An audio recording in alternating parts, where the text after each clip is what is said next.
नमस्कार साथियों 10 जनवरी को जिस प्रकार से महाराष्ट्र विधानसभा के अध्यक्ष की तरफ से राहुल नार्वेकर की तरफ से आया, उससे कुछ अलग फैसले की उम्मीद तो काफी लोगों को पहले से नहीं थी। लेकिन सुप्रीम कोर्ट के आदेश के पालन में इतनी ईमानदारी बरती जाएगी, इस बात की भी उम्मीद किसी को भी नहीं था। पार्टी के विप 21 जून की तारीख से तय की गई है, 21 जून 2022 से, और उस विप के आधार पर ही उद्धव ठाकरे गुट को ही अयोग्य ठहराने की बात जो की जा रही थी वह भी नहीं हुआ। दरअसल किसी को भी अयोग्य नहीं ठहराया गया। 10 जनवरी के फैसले में बात साफ हो गई कि एकनाथ शिंदे गुट ही असली शिवसेना है, और एकनाथ शिंदे गुट जब अगर असली शिवसेना है तो दूसरा गुट जिसको निश्चित तौर पर ही अयोग्य घोषित करना चाहिए था, उसको अयोग्य नहीं ठहराया गया। और सवाल ये उठता है कि वर्तमान समय में क्या विधानसभा अध्यक्ष राहुल नार्वेकर का फैसला एक और संविधान पीठ की गठन की तरफ इशारा करती है? क्या भारत देश के लिए अलग से दल बदल कानून की व्याख्या के लिए संविधान पीठ बनेगी? मुख्य न्यायाधीश DY चंद्रचूड़ साहब ने इस बात की तरफ इंगित करते हुए कहा था कि दल बदल कानून के लिए एंटी डिफेंशन लॉ के विभिन्न पहलुओं के ऊपर विचार विमर्श करने के लिए, उसके ऊपर गंभीरता से चिंतन करने के लिए, सोचने के लिए और कुछ प्रावधानों को स्पष्ट करने के लिए एक अलग से संविधान पीठ की आवश्यकता है। अब लगता है कि यह संविधान पीठ भी बन जाएगी। लेकिन सबसे बड़ी बात तो रांची से 10 जनवरी के शाम और रांची से जो फैसला आया कि कोई भी एजेंसी झारखंड के बाहर, कोई भी झारखंड में बिना राज्य सरकार के परमिशन के कदम नहीं रख सकती। राज्य सरकार के मामले को तो देख ही नहीं सकती, तब तक नहीं देख सकती जब तक राज्य सरकार उसको परमिशन न दे। साफ साफ दिशा निर्देश इस बात के लिए जारी किया गया कि कोई भी अधिकारी कहीं भी किसी भी राज्य के बाहर की जो जांच एजेंसी होगी, वो राज्य के भीतर आकर के कोई अगर पूछताछ करती है, कोई इंक्वायरी करना चाहती है, तो उसे अपने विभागीय बॉस को सूचित करना होगा राज्य में। विभागीय बॉस यानी जो विभाग के प्रमुख होगा, वो राज्य सरकार से बात करने के बाद तय करेगा कि कौन सी एजेंसी राज्य में जांच करने आ रही है, उसकी इरादा क्या है, उसका उद्देश्य क्या है, उसका परमिशन उसको मिलेगा या फिर नहीं मिलेगा। एक ऐसा झारखंड से फैसला आता है जिसको ईडी के रास्ते कहीं ना कहीं झारखंड में बंद किया जा रहा है। Prevention of money laundering act को लेकर के जिस तरीके से उसके दुरुपयोग की खबरें चल रही थी, जिस तरीके से सिर्फ विपक्षी दलों के नेताओं के खिलाफ ही ज्यादातर मामलों को दर्ज किया जा रहा था, अब उन सब के ऊपर कहीं ना कहीं लगाम लग सकती है। हो सकता है ये मामला सुप्रीम कोर्ट तक पहुंच जाए, हो सकता है कि केंद्र राज्य संबंधों का मामला भी कोशिश हो जाए इसकी। लेकिन सवाल ऐसे समय में उठा रहा है जिस दौरान इंडिया गठबंधन के अस्तित्व में आने के बाद नीतीश कुमार की पहल के ऊपर पटना से जो कोशिशें शुरू हुई थी, पटना से शुरू हुई कोशिश भाया बेंगलुरु, मुंबई, दिल्ली होते हुए इंडिया में करीब करीब 28 दलों को एक साथ सामूहिक रूप से इकट्ठा कर दिया है। अलग अलग क्षेत्रीय दल को ला चुका है, कांग्रेस पार्टी, आम आदमी पार्टी को ला चुका है, झारखंड मुक्ति मोर्चा और शिवसेना को भी इकट्ठा कर सकती है।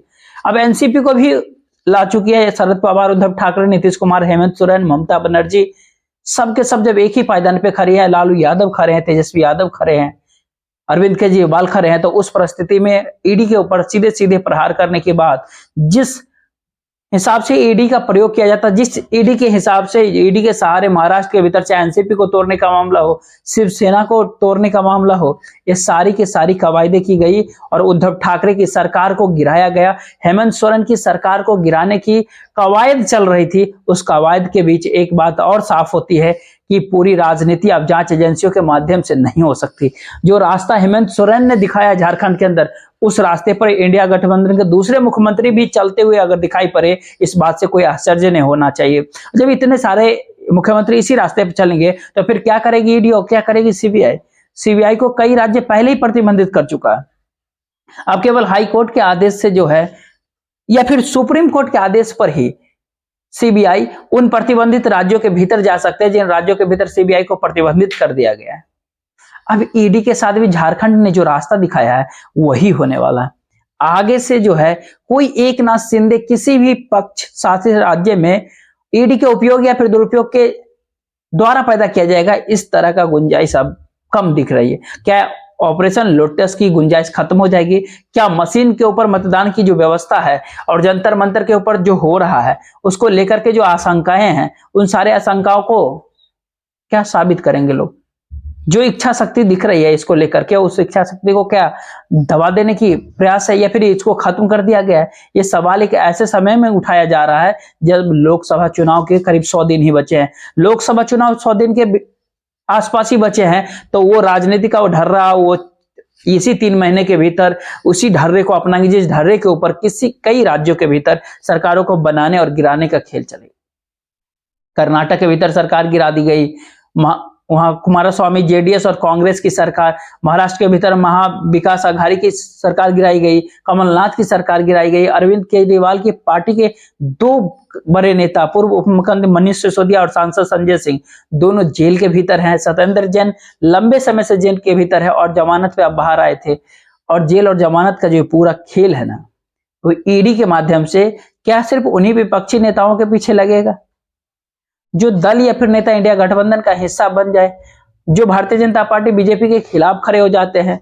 तो पूरी खिलाफत की राजनीति जब एक ऐसे समय में जब राजनीति के मतलब प्रतिद्वंदिता का मतलब निजी दुश्मनी तक आ रहा है, तो दुश्मनी के इस दौर में जब ईडी का इस्तेमाल हो रहा है, जो सुप्रीम कोर्ट के एक बार कही थी कि सीबीआई पिंजराबंद तोता हुआ करती है, तो ईडी की आजकल कहीं बेस वही लग रही है। ईडी भी एक नया तोता ही कहीं ना कहीं दिख रही है। और फर्क इतना होता है कि जिसके पिंजरे में ईडी बंद है वो अपने पिंजरे को विपक्षी शासित राज्यों के लिए खोल दिया है। तोता बाहर निकल चुका है और सक्रिय हो चुका है, और बाहर निकला हुआ ईडी को सीधे से अपने राज्य के प्रवेश देने के लिए हेमंत सोरेन ने कहीं कहीं रोक ही लगा दिया।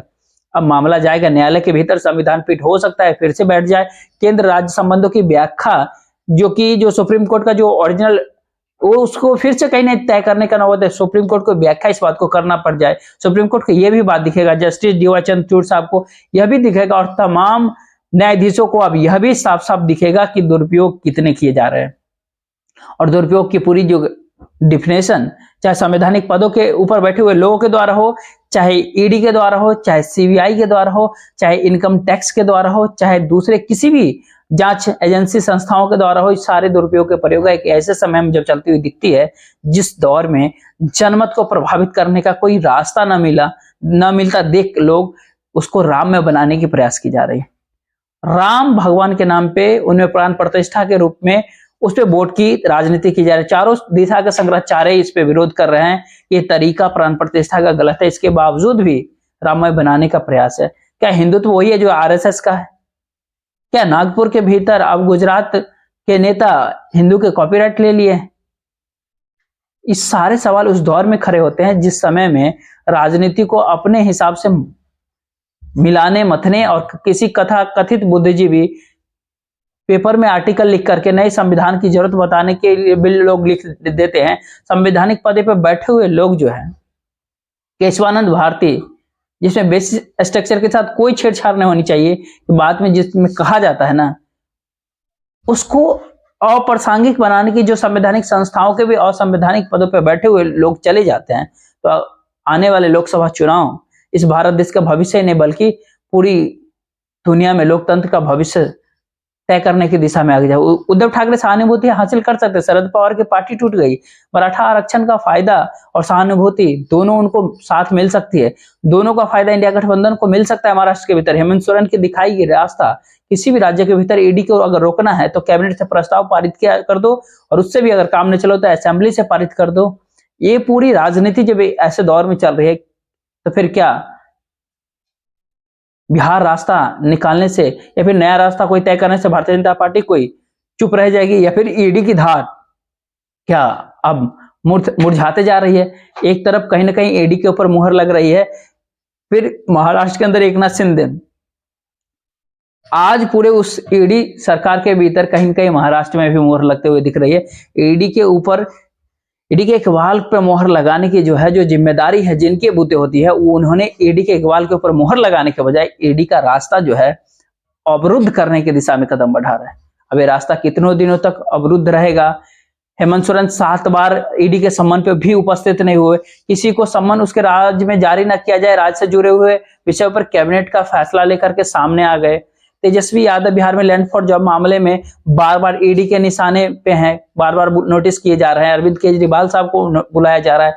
सवाल ये उठता है कि भारतीय जनता पार्टी के साथ जाकर के जो हेमंत बिस्वा शर्मा को जो कांग्रेसी थे तो उन्हें नोटिस मिला था, जब साथ आ गए तो नोटिस बंद, उस पर कार्रवाई क्यों नहीं? फिर नारायण राणे के ऊपर कार्रवाई क्यों नहीं की गई?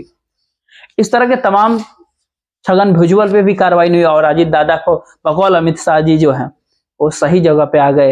यानी अब ईडी का नोटिस अजित पवार को नहीं मिलेगा। जब ऐसा हालात भारत देश का बन रहा हो तो इस हालात के बीच लोकसभा का चुनाव जनमत किधर जाएगा, वो इस बात के ऊपर तय किया जाएगा, जो कि 22 जनवरी जो पूरा अयोध्या से जो इवेंट होगा उसको हिंदुत्व के सबसे बड़े मेगा इवेंट के जरिए और ये सनातन प्रक्रिया के तहत जिन्हें सर्वोच्चता मौजूदा समय में हासिल होता है, इसे यानी भारत देश के चारों शंकराचार्य है, क्या उनकी बातें तय करेगी। दरअसल कहीं ना कहीं वापसी की तैयारी है। अब देख लीजिए आगे क्या होता है। चारों शंकराचार्य के हिसाब से तो ये प्राण प्रतिष्ठा सही नहीं ठहराया जा रहा है। देखते रहिए। जय हिंद।